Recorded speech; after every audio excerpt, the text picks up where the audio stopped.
በኢራን በሚገኝ በጣም ሞቃታማ በረሃ ላይ የታጠቁ ወታደሮች በአሸዋ ውስጥ የተቀበሩ ገመዶችን የሚጠግኑ ሁለት ተራ የሚመስሉ ሰራተኞችን በንቃት ሲጠብቁ እንመለከታለን። ነገር ግን ከነዚህ ተራ ልብሶች በስተጀርባ አንድ ትልቅ ሚስጥር አለ። ቶም ሃሪስ እና ኦሊቨር የተባሉ ሁለት የሲአይኤ ሚስጥራዊ ወኪሎች ናቸው። ቶምን በጣም በጥንቃቄ የስለላ መሳሪያ እዛ ቦታ ላይ ይቀብራል። ይህ መሳሪያም ሲአይኤ በአቅራቢያው ከሚገኝ የኢራን የኒውክሌር ጣቢያ የሚወጡ ሚስጥራዊ መረጃዎችን እንዲያገኝ ይረዳዋል። ጥገናውን ጨርሶ ሲነሳም አንድ ተጠራጣሪ ወታደር ምን እየሰሩ እንደሆነ ይጠይቃቸዋል። በእጁም ጠመንጃ ይዟል። ኢራንኛ አቀላጥፎ የሚናገረው ኦሊቨርም ወታደሩን ለማሳመን ሲል የግዛቱን የኢንተርኔት መስመር እንድናስተካክል በአያቶላን የተቀጠር ነው ብሎ ይዋሻል። ወታደሮቹ ግን አሁንም አቋማቸው ስላልተመቻቸው በቦታው ላይ ከፍተኛ ውጥረት ይነሳል። በዚህ መሀልም ቶም እጁን ወደ ኪሱ ሲሰድ ወታደሮቹ መጥፎ ነገር መስሏቸው ደነገጡ። ነገር ግን ቶም ፈገግ ብሎ ስልኩን ያወጣና ቀጥታ የእግር ኳስ ጨዋታ እያሳያቸው አሁን ኢንተርኔቱ በጣም ፈጣን መሆኑን ያሳያቸዋል። ወታደሮቹም በጨዋታው ተገርመው ጥርጣሬያቸውን በአንድ ጊዜ ጠፍቶ መጮህ ይጀምራሉ። እንደሚታየው ከሆነም የቶም እና የኦሊቨር አደገኛ ቁማር ለጊዜው ሰርቶላቸዋል። በኋላም ከበላያቸው የሲአይኤ ድሮን እየበረችና እየጠበቀቻቸው በቫን መኪናቸው አቧራውን አቡነው ይሄዳሉ። ቶምም ሁሉም ነገር ሰላም መሆኑን ለአለቃው ካሳወቀ በኋላ የኒውክሌር ጣቢያውን ሲስተም መጥለፍ ይጀምራሉ። በሚያስገርም መልኩም በ12 ሰዓት ውስጥ ብቻ በኢራን የኒውክሌር ጣቢያ ላይ ፍንዳታ ይፈጠራል።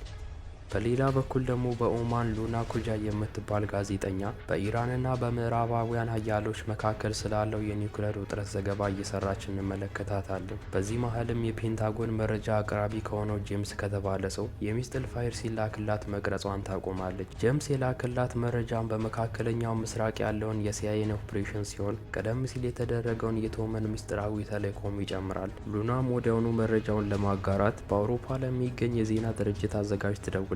ነገር ግን ይህ ስልክ በኢራን ልዩ ወኪሎች ይጠለፋል። የኢራን ወኪሎቹም መረጃው ዓለም ላይ ሳይሰራጭ በፊት እውነቱን ከሷ ለማውጣት ይወስናሉ። በሌላ ቦታ ደግሞ ረሱል በሚባል ሰው የሚመራ የታሊባን ቡድን ከአሂል ናሲር ከተባለ የፓኪስታን የስለላ ድርጅት ወይንም አይኤስአይ ወኪል ጋር በሚስጥር እየተወያዩ እንመለከታለን። ምንም እንኳን አይኤስአይ ታሊባን አፍጋኒስታን እንዲቆጣጠር እየረዳ ቢሆንም ከአሂል ግን ለረሱል ያልተገራ ጨካኝ ባህሪያችሁን ቀንሱ ብሎ ያስጠነቅቀዋል። በተለይም ሴት መምህራንን ማገትና የገደሏቸውን ሰዎች አስክሬን ይዘው ሰልፊ መነሳትን እንዲያቆሙም ይነግራቸዋል። ከስብሰባው በኋላም ካሂል ለአለቃው ሲራጅ ደውሎ በኢራን የኒውክሌር ጣቢያ ላይ ፍንዳታ መከሰቱን ይነግረዋል። ወደ ቶም ስንመለስ ደግሞ ከኦሊቨር ጋር ወደ ሚስጥራዊ ቤት ከተመለሱ በኋላ ቶም ወደ ጣሪያ ወጥቶ ለባለቤቱ ደውሎ ነገ ወደ ለንደን ለመብረር ማቀዱን ይነግራታል። ባለቤቱም በተለይ የልጃቸው የሁለተኛ ደረጃ ትምህርት ቤት ምረቃ ስለሆነ በዚህ ጊዜ ወደ ቤት እንዲመጣ ተስፋ እንደምታደርግ ትነግረዋለች። እንደሚታየው ከሆነም የቶም ስራ በቤተሰቡ ህይወት ላይ ትልቅ ጫና የፈጠረ ይመስላል። ምክንያቱም ባለቤቱ ሲመለስ የፍቺ ወረቀት ላይ እንዲፈርም አሳውቀዋለች። ይህ ቢሆንም እንኳን ቶም ከዚህ ስራ ውጪ ሌላ ስራ መስራት የማይችል ሆኖ ይሰማል። ከስልኩ በኋላም ቶም ከሩቅ ሆኖ በሲአይኤ አማካኝነት የኢራን የከርሰ ምድር የኒውክሌር ጣቢያ በርቀት መቆጣጠሪያ ሲፈነዳ ይመለከታል። በሲአይኤ ዋና መስሪያ ቤት ውስጥ ደግሞ አጠቃላይ ቡድኑ የተሳካውን ተልዕኮ እያከበረ ነው። ከተወሰነ ጊዜ በኋላም የኢራን የስለላ ድርጅት መሪ አንድ የወደቀ ሄሊኮፕተር ፍርስራሽ ያገኛል። ከወኪሎቹ አንዱ የሆነው ፍርዛድ የተባለ ሰውም ጋዜጠኛዋ ሉና ስላገኘችው መረጃ ለመሪው ያሳውቀዋል። በመቀጠልም ፍርዛድ መረጃውን በተቻለ ፍጥነት ከጋዜጠኛዋ እጅ ላይ እንዲያስመልጥ ትዕዛዝ ይሰጠዋል። በሌላ በኩል ደግሞ በአፍጋኒስታን ሄራት በተባለች ከተማ መሐመድ ዳውድ የተባለ በእድሜ ጠና ያለ ሰው ዓለም አቀፍ አውሮፕላን ማረፊያ ይደርሳል። የኢሚግሬሽን መኮንኑም የመጣበትን ምክንያት ሲጠይቀው መሐመድ ቀይ ጨረቃ ከተባለ ድርጅት እንደመጣ ያስረዳል። የመግቢያ ፍቃዱን ካገኘ በኋላም ቀጥታ ወደሚጠብቀው መኪና ያመራል። በኋላም መሐመድ በሄራት ለሚካሄደው የሲአይኤ ተልዕኮ በአስተርጓሚነት የቀጠረውን ሮማን የተባለውን ሰው ያገኘዋል። ሮማንም ለዚህ አገልግሎቱ ምትክ ስለ አንዲት ሴት መረጃ እንደሚሰጠው ቃል ገብቶለታል። ወደ ቶም ስንመለስ ደግሞ ከጓደኛው ኦሊቨር ጋር ከተሰናበተ በኋላ ሚስጥራዊውን ቤት ከመልቀቁ በፊት የተልዕኮን ማስረጃዎች በሙሉ እንዲያጠፋ ያሳስበዋል። በኋላም ቶም ዱባይ በሰላም ቢደርስም የአውሮፕላን በረራው ግን በአንዳንድ ጉዳዮች ምክንያት ይዘገያል። ብዙም ሳይቆይ አውሮፕላኑ ከመነሳቱ በፊት እንዲገናኙ የሚጠይቅ መልእክት ይደርሷል። መልእክቱን የላከው የሲአይኤ ኤጀንት የሆነው ሮማን ሲሆን ቶምን ቤቱ ለሚደረገው ፕሮግራምም ይጋብዟል። ከተገናኙ በኋላም ሮማን ለቶም አፍጋኒስታን ውስጥ አንድ ሌላ ተልዕኮ ይሰጠዋል። ነገር ግን ቶም ወደ ቤቱ መመለስ ስለፈለገ መጀመሪያ ላይ ፈቃደኛ አልሆነም ነበር። ሆኖም ሮማን ተልእኮ የልጁ ምርቃት ከመድረሱ በፊት እንደሚያልቅና ለልጁ የሕክምናና የትምህርት ቤት ክፍያ የሚሆን ገንዘብ እንደሚከፍለውም ቃል ይገባለታል። ቶምም በሀሳቡ ተስማምቶ ከሮማን የተልእኮውን ማብራሪያ ይቀበላል። ተልእኮውም በአፍጋኒስታን ድንበር አቅራቢያ የሚገኘውን የኢራንን የኒውክሌር መርሃ ግብር ጣቢያ ማውደም ነው። በዚህ ተልእኮ ላይም መሐመድ በቶም አጠገብ ሆኖ በአስተርጓሚነት ያገለግላል። በሌላ በኩል ደግሞ ጋዜጠኛዋ ሉና በሆቴል ክፍሏ ውስጥ ሆና በስልክ እያወራች ሳለ በድንገት በኢራን ወኪሎች ተደብድባ ትታገታለች። እሷን በቁጥጥር ስር ካዋሏት በኋላም ፍርዛድ ምርመራውን ይጀምርባታል። በምርመራ ወቅትም ፍርዛድ የሉናን የልጇን ፎቶግራፍ በማሳየት ሉና ካልተባበረችው የልጇ ሕይወት አደጋ ላይ እንደሚወድቅ ያስፈራራታል። ሉናም ለልጇ ስትል በመፍራት ሲአይኤ በመካከለኛው ምስራቅ ለሚደረገው ኦፕሬሽን ስለሚጠቀምባቸው የሐሰት ወይንም የሽፋን ኩባንያዎች መረጃ ትሰጣለች። ነገር ግን ፍርዛድ የተሳታፊዎችን ስም እንድትነግረው ሲያስገድዳት ሉና የተሳተፉትን ግለሰቦች እንደማታውቅ ትመልሳለች።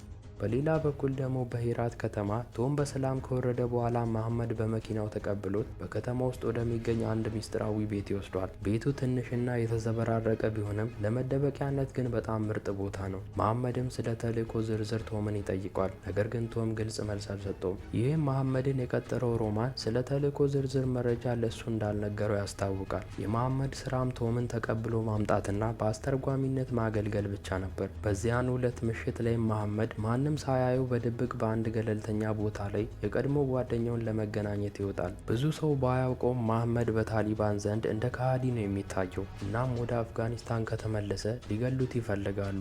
ይህንን አደጋ እያወቀ ግን ከሮማን የሰጠውን ስራ የተቀበለው በሄራት ከተማ የጠፋችውን የባለቤቱን እህት ለመፈለግ የግል ዓላማ ስላለውም ጭምር ነበር። ከሚስጥራዊ ስብሰባው በኋላ መሐመድ በበረሃ ውስጥ ወደሚገኝ የትልቁ ልጁ መቃብር ጋር ሄዶ ይጎበኛል። በማግስቱም ጋዜጠኛዋ ሉና ያወጣችው ሚስጥራዊ መረጃ በጋዜጦችና ሚዲያዎች ላይ ይሰራጫል። የቶምና የኦሊቨር ፎቶዎችን በግልጽ ይፋ ይሆናሉ። በዚህ ጊዜም ሮማን ወዲያውኑ ለቶም ደውሎ በኢራን ያለው ሚስጥራዊ ማንነቱ እንደተጋለጠና በሚያሳዝን ሁኔታም ኦሊቨር በኢራን ወኪሎች ተገኝቶ መገደሉን ያበስሯል። ስለዚህም ሮማን በአስቸኳይ ተልእኮን ይሰርዝና ቶምን በፍጥነት ከአፍጋኒስታን እንዲወጣ ያዘዋል። አሁን ላይም የሲአይኤ ሚስጥር ይፋ በመውጣቱ ቶም የበርካታ ቡድኖች ኢላማ ሆኗል። ታሊባን፣ የኢራን ወኪሎች፣ የፓኪስታኑ አይኤስአይ እና አልቃይዳ ጭምር እሱን እያደኑት ነው። ከተያዘ ደግሞ ለሚገዛቸው ከፍተኛ ገንዘብ ላቀረበ አካል አሳልፎ ይሰጡታል። ሮማንም ለቶም እና ለመሐመድ የማምለጫ መንገድ ያዘጋጃል። በ30 ሰዓት ውስጥ ከቦታው በሚነሳ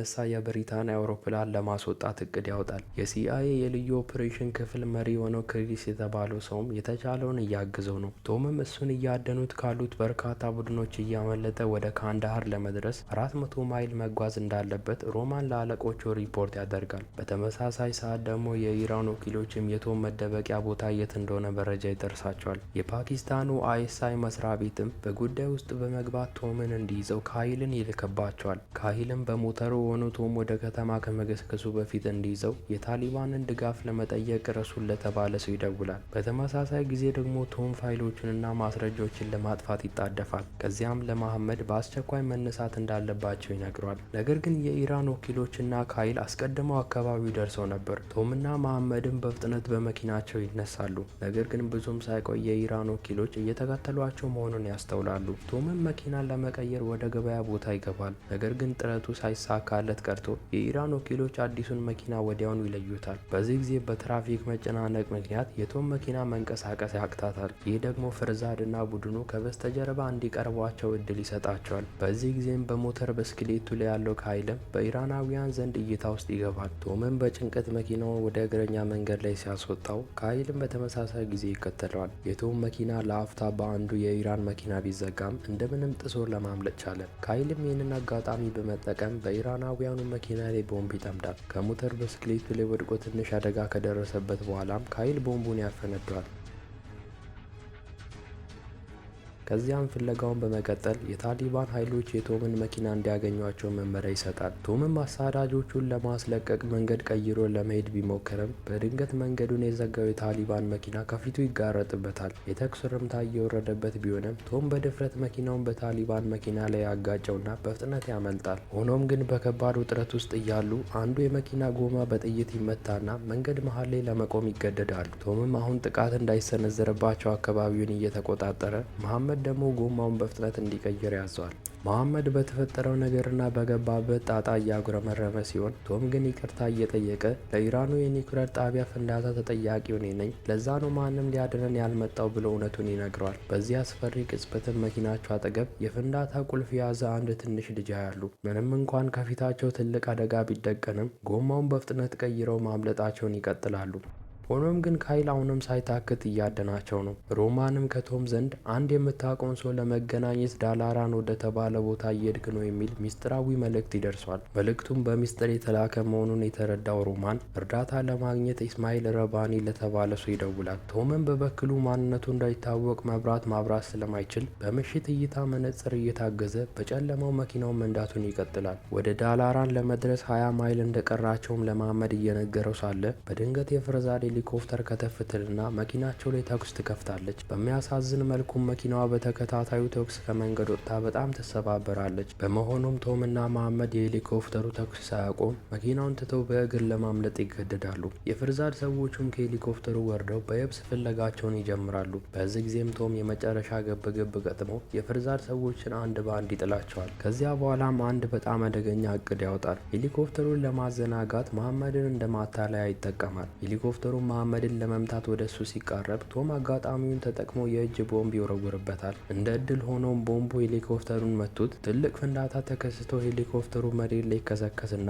በውስጡ የነበሩ ሰዎችም አንድ ሳይቀሩ ይሞታሉ። ክሪስ የተባለው ሰውም ከሲአይኤ ዋና መስሪያ ቤት ሆኖ የቶምን መገኛ ቦታ በስክሪን እየተከታተለ ቢሆንም በድንገት ግንኙነቱ ይቋረጥበታል። ሮማንም ለአፍጋኒስታን ልዩ ኃይሎች ለቶም እርዳታ እንዲያደርጉ በመጠየቅ ስራ ስለበዛበት እስካሁን ከነርሱ ጋር አልተገናኘም ነበር። የኢራን ወኪሎችን ካሸነፉ በኋላም ቶምና መሐመድ በአንድ አስተማማኝ ቦታ ላይ እረፍት ያደርጋሉ። በዚህ ጊዜም ቶም ለመሐመድ ሶላት እንዲሰግድበት ጃኬቱን ያበድረዋል። እንዲሁም የረመዳን ጾሙን እንዲፈታበት ምግብም ያካፍለዋል። በዚህ መሀልም ስለ ቤተሰቦቻቸው ታሪክ እያወሩ መሐመድ በሄራት ላይ በተፈጸመው ጥቃት ስለተገደለው ትልቁ ልጁ ያጫውተዋል። ምሽቱ እንዲያልፉ በነጋታውም ካይል የወደመውን የኢራንን ሄሊኮፕተር እየመረመረ ሳለ በሌላ በኩል ደግሞ ቶምና መሐመድ በኢስማኤል ሰዎች በድንገት ይከበባሉ። ማንነታቸውን ካስረዱ በኋላም ሁለቱም ወደ ኢስማኤል ካምፕ ይወሰዳሉ። መሐመድም የታጂክ ቡድን የጦር አዛዥ ከሆነው ከኢስማኤል ረባኒ እርዳታ እየጠየቁ መሆናቸውን ሲረዳ በጣም ይደነግጣል።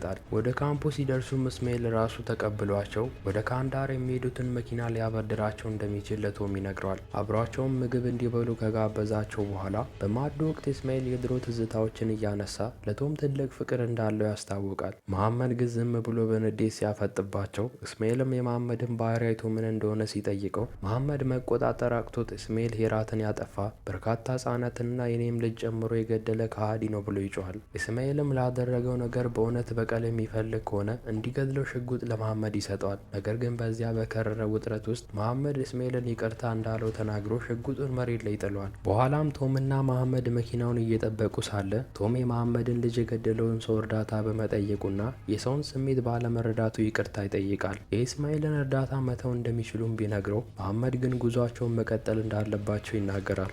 ልክ መኪናውን ይዘው ሲሄዱ ግን ኢስማኤል ለፓኪስታኑ አይሳይ መስሪያ ቤት የቶምን መገኛ ቦታና የመኪናውን አይነት በመናገር ይከዳቸዋል። ካይልም ይህንን መረጃ ሲቀበል ረሱል እነሱን እንዲይዛቸው ትዕዛዝ ያስተላልፋል። ኢስማኤል እንደከዳቸው ያላወቁት ቶምና መሐመድም በድንገት በታሊባን ኃይሎች ጥቃት ተሰንዝሮባቸው ተይዘው ወደ ታሊባን ዋና መስሪያ ቤት ይወሰዳሉ። እዚያም መሐመድ እንደ ከሃዲ ስለሚቆጠር በረሱል ልጅ ከባድ ስቃይና ድብደባ ይደርስበታል። በዚህ መሀልም ሮማን ከአፍጋኒስታን ኃይሎች ጋር በመተባበር የታሊባንን ካምፕ ለማጥቃት ራሳቸውን እንደ አይሲስ ታጣቂዎች ያስመስለው የመግባት ብልሃት የተሞላበት እቅድ ያወጣሉ። እንደ እድል ሆኖም እቅዱ ይሳካል። ረሱልና ሰዎቹን በድንገት በተሰነዘረው ጥቃት ይደነግጣሉ። በዚህ ግርግር መሀልም ሮማን በሚስጥር ወደ ካምፑ ዘልቆ በመግባት ቶምንና መሐመድን ያድናቸዋል። ሆኖም ግን ካይል በቦታው ላይ ሲደርስና ጥቃቱን የሰነዘሩት አይሲስ ሳይሆኑ የአፍጋኒስታን ልዩ ኃይሎች መሆናቸውን ይረዳል። በተመሳሳይ ጊዜም ሮማንና ቶም በመኪና ሲያመልጡ አይቷቸው ወዲያውኑ ማሳደዱን ይጀምራል። እነሱን ለመያዝ ቆርጦ ስለተነሳም